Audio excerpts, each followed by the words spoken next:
Hello everyone, welcome to অবকাশে দেবচানী। আমি দেবচানী আগের দিন শেয়ার করেছিলাম যে বোনের বাড়িতে গিয়েছিলাম, তার কিছু ক্লিপস বা ভিডিও।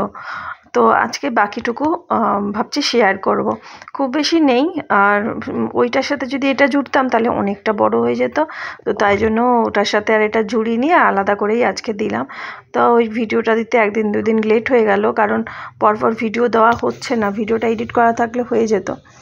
তো চারিদিকে একদম সবুজে সবুজ, যেহেতু বর্ষাকাল, আর চারিদিকে পরিবেশটা বেশ ভালো দেখতে লাগছে। শীতকালেও গ্রাম্য পরিবেশ দেখতে খুব ভালো লাগে। প্রত্যেকটা পরিবেশই ভালো, বর্ষাকালও ভালো, কিন্তু বর্ষাকালে বেশি যেন কষ্ট হয় কাদার জন্য। তো এই যে প্রথমে ক্লিপসগুলো তোমাদের সাথে শেয়ার করছি, এগুলো বোন তুলে দিয়েছিল, মানে আমাকে পাঠিয়েছিল, ফোনে ছিল। তো সেগুলো এর মধ্যে অনেকগুলো কথাও ছিল, তো সেই কথাগুলো আমি মিউট করে দিয়েছি। দীপালি দিকে দেখাস তো।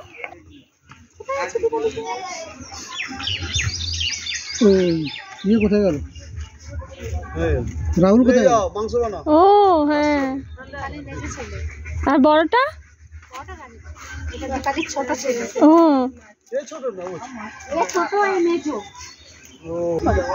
বড়টা আমার ছেলের থেকে 6 মাসের বড়। হ্যাঁ হ্যাঁ, আমি ওটার কথাই ভাবছিলাম, ভালো না সোনার কাছাকাছি।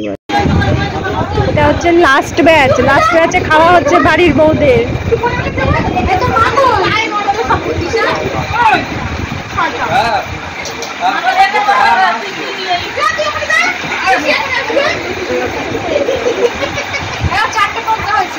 চারটে পদ্ম হয়েছে না, আমার দুটো হয়েছিল। গত বছর দুটো হয়েছিল, গত বছর দানা থেকে লাগিয়েছিল, এবছর আবার হবে।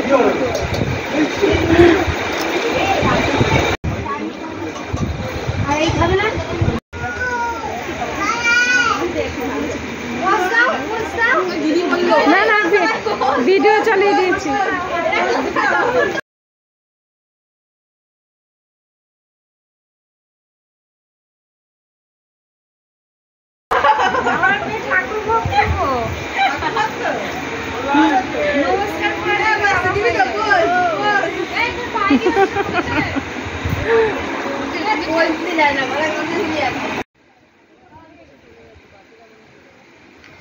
তো এই যে হলুদ নাইটি পরা যে খাবার পরিবেশন করছে, এটা হচ্ছে আমার বোনের ছোট জায়ের মেয়ে। আর ওর যে বড় জায়েরও ছেলে মেয়েরা এসেছে, মেয়েটাও এসেছে। মেয়েটার বিয়ে হয়ে গেছে, মেয়েটা এসেছে। একটা আগের ক্লিপসে শেয়ার করেছি, কিন্তু বলা হয়নি ওখানে। আর দেখো, এই ঘরটা হচ্ছে বোনেদের রান্নাঘর। এটা একটা বড় ঘর, রান্নাঘর। এখানে একটা চৌকি পাতা আছে। তো বোনের হাতে খড়ি এই রান্নাঘরেই। মানে বোন তো বিয়ের আগে রান্না করতো না কোনো দিন, আসলে বয়সটাও তখন তো একদমই কম ছিল। আমার তখন 17 বছর বয়স, আর আমার থেকে তো তখন বোন 3 বছরের ছোট। তো যাই হোক, এই গ্যাস ওভেনটা নিচে নাবিয়ে রান্না করতো। আর মা বলতো, গ্যাস ওভেনটা নিচে নামাবি না, সিলিন্ডার নিচে রেখে রান্না করতে নেই। তো এখানে আমি কথা বলছিলাম ওর বড় যা আর বড় ননদের সাথে বসে। তখন ভাবলাম একটু শেয়ার করি বোনের এই ঘর থেকেই হাতে খড়ি রান্নার। তো শাশুড়ির কাছেই ও রান্না শিখেছে। আর তখন তো ফোনের অত ব্যবস্থা ছিল না যে মাকে ফোন করে জিজ্ঞাসা করে রান্না করবে। আর এখানকার রান্না অন্যরকম, কলকাতার রান্না আবার একটু অন্যরকম, এরম তো থাকে। ওখান দিয়ে এসে সোজা ঘাট ছিল। কুল গাছের পাতাগুলো কি বড় বড়, এটা নারকেলি কুলের গাছ।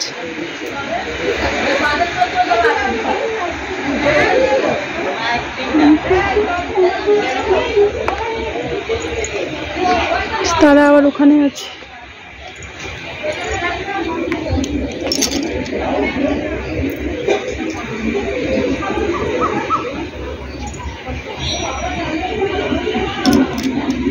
হ্যাঁ, এখন বর্ষাকাল তো, বর্ষাকালে হয়ে যাবে। শিবানীদের বাড়িতে অনেক গাছ। আর এই যে এইগুলো তোমার বাড়িতে নিয়েছিল, এই যে এটা, হ্যাঁ আগে এটা দিয়ে লালটা পুরো ভরে যাবে তো। হ্যাঁ, লাল না, বেগুনি। বেগুনিটা পুরো ভরে যাবে। এগুলোও হবে। এগুলো নিয়ে এসেছে। হ্যাঁ হ্যাঁ, আর ওটা এক আছে, এটা তো আমার এখন ফুল হচ্ছে সাদা। হ্যাঁ, নাকচম্পা একটা ফুল হয়েছে হলুদ হয়েছে। হ্যাঁ, তো সবই হয়েছে। লেবু গাছ, লেবু গাছ, এই যে এই ফুলগুলোর নাম কি? এটা হচ্ছে কি মাধবের জটা। হ্যাঁ, ইউটিউবে দেখবি আছে এগুলো। এটা পান গাছ না, এটা না এটা সেই খামালু, এটা গিনি শাক হয়ে আছে। খামালু। আর এটা ড্রাগন গাছ। কোনটা ড্রাগন? এই তো ড্রাগন গাছ। আর ওটা হচ্ছে পিঙ্ক কালারের গোলাপ, এটা সাদা গোলাপ, এটা বসানো হয় হয়নি। এটা ধুত্র গাছ। এটা পাতা বসি। পাখি বসেছো নাকি? হ্যাঁ, এটা কাঞ্চন ফুলের গাছ। আগে যখন এসেছিলি বিয়ের পরে এই ঘরটা তো তখন হয়নি, এই এটারই উঠোনের মধ্যে এসে সেই নিয়ম টিয়ম যা যা করা। হয়ে গেছে? না না হয়নি। কি পাখি? শালিক পাখি। ওই যে কি বলছে, শালিক পাখি। ও কথা বলছে। হ্যাঁ কান নেই এখানে না হয়েছে, পাখা চালালে হাড় লাগে না।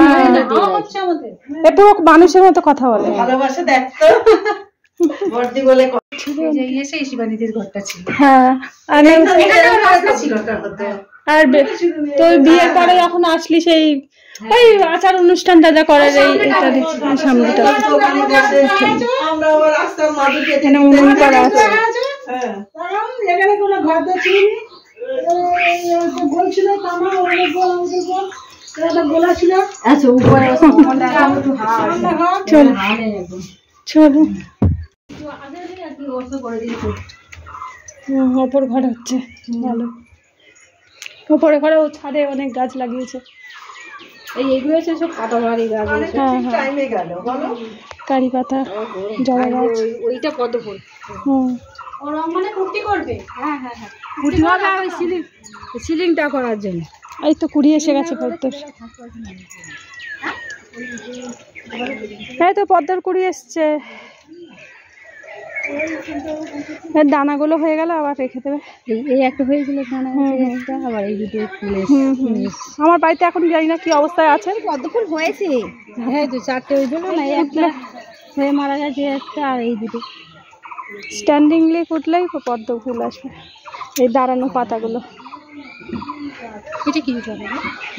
কোনটা? এটা এটা তো পিঙ্ক কালারের জবা বলে, এটা লাল বড় বড় আছে। ও এটা রেখাদের ছাদ। হ্যাঁ হ্যাঁ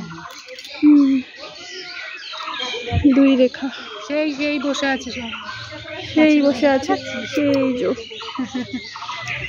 তাহলে এই জবাটা ওই জবাটা উপরে রেখো। হ্যাঁ আর টগর টগর টগর তোদের বাড়ির টগর। এটা আমার ডবল টগর। এটা গন্ধ হয় না? এটা না, এটা গন্ধ হয় না। বেল ফুল এটাতে সেই ডবল না। এই যে ওদের বাড়ির ওটা সিঙ্গেল, এটা সিঙ্গেল। হ্যাঁ ওইটার একটা চারা করে দিও রেখাকে। ঘাস ফুল কোথায় হয়েছে দেখ। হ্যাঁ কিসের মধ্যে হয়েছে? বালিতে। ট্যাঙ্কি বসিয়েছে, জল ফুটে বসে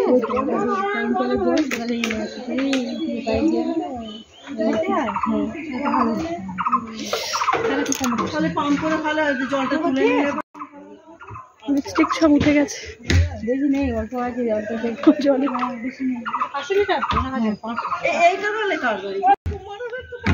ভালো ছাদে বসে বসে গল্প করবো। হ্যাঁ তেঁতুল গাছে আছে সব। ঘর এখন কাজ হচ্ছে, পুট্টি করবে।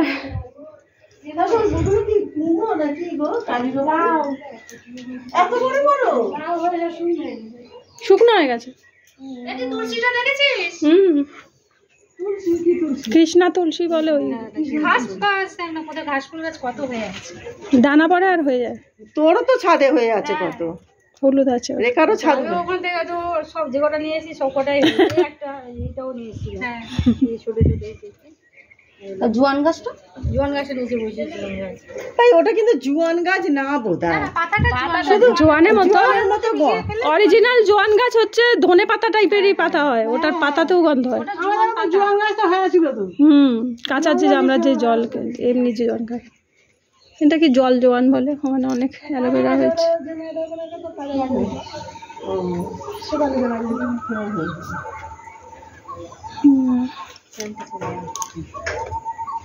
তোমার বাড়ি যখন হাওয়া করেই যাচ্ছে, হাওয়া করে যাচ্ছে। ঠাকুর ঘরটা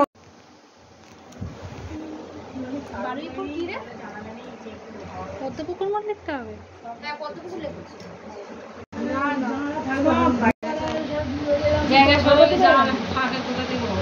আমাদের এই সাইড থেকে ওই সাইডে যায় আমার কাছে না ঠাকুরের ছবি তোলা হয়নি, তুই ঠাকুরের ছবি তোলা।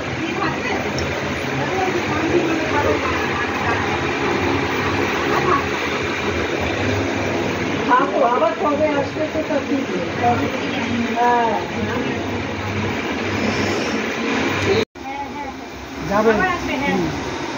চলো, আমার বোন আসতো আমাদের ছাড়তে, এখানটা চুপ করে দাঁড়িয়ে থাকতো, যতক্ষণ পর্যন্ত দেখা যায় ততক্ষণ পর্যন্ত তাকিয়ে থাকতো, মুখটা উঁচু উঁচু করে, মন খারাপ করে ভাবতো আমার মা কোথায় বিয়ে দিয়েছে, কোথায় পড়ে আছি, এসব ভাবতো হয়তো। আর এখন বোন কাছে থাকে, আমি এদিকে চলে গেছি। আর এদিকে সব কাঁচা বাড়ি ছিল একসময়, সব মাটির বাড়ি, পাকা বাড়ি হচ্ছে। চলে যাচ্ছ? হ্যাঁ, কুটুম বাড়ি আছে, সবাইকে হাওয়া করে যাচ্ছে। আর কুটুম বাড়ি চলে যাচ্ছে। হ্যাঁ, কুটুম বাড়ি ফাঁকা হয়ে গেল।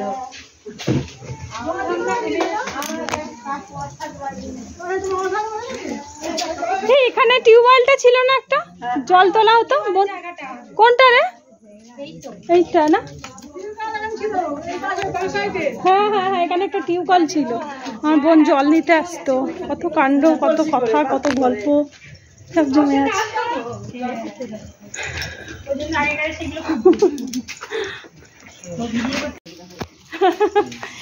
রেখার স্বাদ, রেখার বিয়ে, এই বিয়ে, তারপর স্বাদ, কত অনুষ্ঠান। তারপর টুকটুকির বিয়ে, টুকটুকির বিয়ে, টুকটুকির বিয়ে তো আমি আসিনি, তখন আমি ছিলাম না। এই পুকুরটাই ওরা ঘাসে উঠেছিল, এই পুকুরটা যাওয়ার সময় খুঁজে পাচ্ছিলাম না।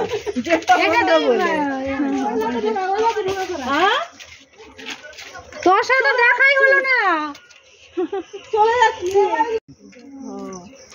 এটা খোলা ছিল, আমি যাবার সময় দেখলাম যে পুকুরটা এলো কোথায়, চিনতে পারছি। ওই দিকটা দিয়ে, ওই দিক দিয়ে ঢুকেছিলাম, এই দিক দিয়ে চান করে সব বেরিয়ে বাবু। এটা আমার জামাই বাবু, এটা দিদিকে তো চেনো? চেনে, ভুলে গেছে। টগর, তারপরে গোলাপ, শিবানীর কাছে গোলাপ বলেছি,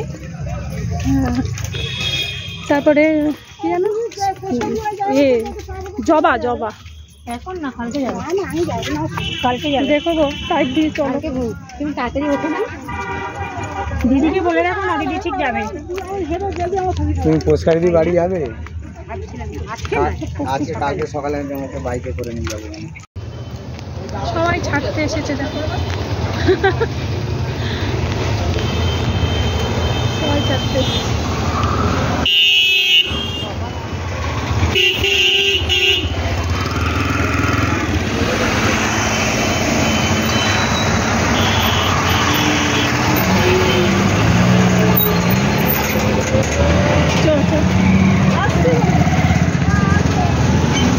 তো প্রচণ্ড গরম ছিল সারাটা দিন, বেশ গরমই লাগছিল, অনেক মানুষজনও ছিল, আনন্দও হয়েছে। তারপরে এখন মনে হচ্ছে সারাটা দিন তো শাড়ি পরে থাকি না, মনে হচ্ছে কতক্ষণে গিয়ে বাড়িতে গিয়ে নাইটিটা পরবো আর স্নানটা সারবো। আর এখন এই বারুইপুর দিয়ে যাচ্ছি, মানে সোজা গিয়ে বারুইপুর থেকে আবার একটা টোটোতে উঠবো, তারপরে গড়িয়া থেকে টোটো বা রিক্সাতে উঠবো। তো এইটা দিয়ে আসতে বেশ সুবিধা হয়েছে। আর বলছিলাম প্রচণ্ড গরম লাগছিল, মানে ঘেমে গেছিলাম আমরা সব কজনে। কিন্তু এই যখন অটোতে করে যাচ্ছি না, এত মানে ঠান্ডা ওয়েদার, যেহেতু বারুইপুরে প্রচুর গাছগাছালি আছে। হ্যাঁ, বারুইপুর এখন অনেকটা বলা যায় শহর হয়ে গেছে, তো যাই হোক, তবু গাছগাছালি তো রয়েছে। তো সেই যে অটোতে করে যখন গিয়েছি, ব্যাস মানে প্রাণটা জুড়িয়ে গেছে। আর আমার হাজব্যান্ড আর আমার বোনের হাজব্যান্ড, ওরা দুজন আগে মোটরসাইকেলে মানে বাইকে বেরিয়ে গেছে। তো আমরা এই চারজনে অটোতে করে যাচ্ছি। তো সকালবেলা যখন আমরা আসছিলাম ক্যাব পাচ্ছিলাম না, এখনও ক্যাব পাইনি। তো বললো যে বারুইপুর থেকে ক্যাব পাওয়া যাবে, পাইনি, তো অটোতে করেই ভাবলাম চলে যাব। আর সকালেও যখন ক্যাব পাচ্ছিলাম না, তখন আমার বোন বলছিল যে চলো অটো করে গড়িয়া যাই বা মেট্রোতে করে গড়িয়া যাই, গিয়ে ওখান থেকে বারুইপুরে মানে ওই ট্রেনে উঠে যাব, মানে মেট্রো না, ট্রেনে উঠতে হবে। তো ওখানে নেমে তারপর ওখান থেকে ওই পদ্মপুকুর জায়গাটার নাম, ওখান থেকে আবার অটো করে বোনের শ্বশুরবাড়িতে যাব। তখন না ভাবলাম যে সেই আগের কথা 8-10 জন করে উঠতো টোটোতে, তো সেই চিন্তাটা করলাম। তারপর আর ভয়ে সেই ক্যাবই নিয়েছিলাম, কিন্তু আসার সময় কোনো অসুবিধাই হয়নি। গড়িয়া এসেছি, যেখানে মহুয়া হল ছিল। তো এটা হচ্ছে মহুয়া হল। এই কাছাকাছি বান্টি হল ছিল, সব উঠে গেছে, নেই একটাও। বান্টি হলটা তো এখন বাজার কলকাতা হয়ে গেছে। আর কাছাকাছি পদ্মশ্রী ছিল যাদবপুরের ওই দিকটা যেতে গেলে, তো এখন আর নেই। তো হাজব্যান্ডকে ফোন করে বলছে মা মেশো মোমো খাবে। আমি তো মোমো খাই না, আমি বললাম আমি ওইসব কিচ্ছু খাবো না, আমি এখন আইসক্রিম খাবো, আইসক্রিমটা খেলেই আমার শান্তি। তো তাই জন্য এই আইসক্রিমটা কিনে আবার এখান থেকে রিক্সা করে আইসক্রিম খেতে খেতে বাড়ি ফিরলাম।